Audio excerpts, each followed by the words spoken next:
Welcome to learning ladder. ഇത് ഹൈസ്കൂളിൽ എല്ലാ കുഞ്ഞുങ്ങൾക്കും ആവശ്യമുള്ളതാണ്. 8ാം സ്റ്റാൻഡേർഡിൽ പോളിഗണിൻ്റെ ഇത് ഇനി പഠിപ്പിക്കാനുണ്ട്. അപ്പോൾ നിങ്ങളിതും മനസ്സിലാക്കി വെച്ചിരുന്നു കഴിഞ്ഞാൽ അടുത്ത ക്വസ്റ്റ്യൻ പഠിക്കുമ്പോൾ എളുപ്പമായിരിക്കും.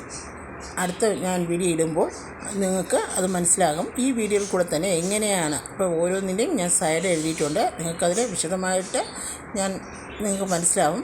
ട്രയാങ്കിളിന് എത്ര സൈഡാണ്, ക്വാഡ്രിലേറ്ററിന് എത്ര സൈഡാണ്, പെൻറ്റഗണിന് എത്ര സൈഡാണ്, അതെല്ലാം ഞാൻ സൈഡ്സാണ്. സൈഡിൽ 3, 4, 5, 6 ഓരോന്നും എഴുതിയിട്ടുന്നതിൻ്റെ അവിടെ തന്നെ സൈഡ്സുകൾ എഴുതിയിട്ടുണ്ട്. ഇതിൻ്റെ ഫോർമുല എന്ന് പറയുന്നത് ഇൻറ്റീരിയർ ആംഗിൾ കാണേണ്ട ഫോർമുല എന്ന് പറയുന്നത് n - 2 × 180 ആണ്. അതുപോലെ ഫോർമുല ഓഫ് എക്സ്റ്റീരിയർ ആംഗിൾ അല്ലെങ്കിൽ ഔട്ടർ കാണേണ്ടത് 360/n ആണ്. നിങ്ങൾക്കിത് മനസ്സിലായെന്ന് തോന്നുന്നു. ഇത് നിങ്ങൾക്ക് 8ാം സ്റ്റാൻഡേർഡുകാർക്ക് പോളിഗണിൻ്റെ ഇത് പഠിക്കാനുണ്ട്. റേഷ്യൽ പോളിഗണിൻ്റെ ഇത് പഠിക്കാനുണ്ട് കുറച്ച്.